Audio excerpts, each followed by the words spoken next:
Hey, I want to show you how to download a web page using the Python. First, I installed the requests module.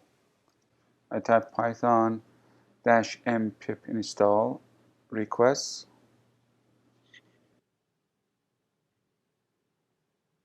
Let's go to the Python console and I import the requests module. Then I type requests.get and I enter the URL I want to download here. Let's download the Google.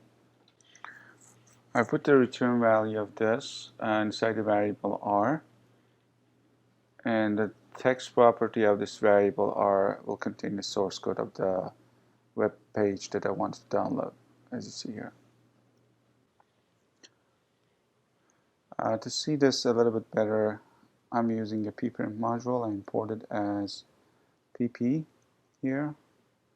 Let's print that out with pp. So I type pp out of text, and as you see here, it breaks down the source code into different lines, so it gives me a better view.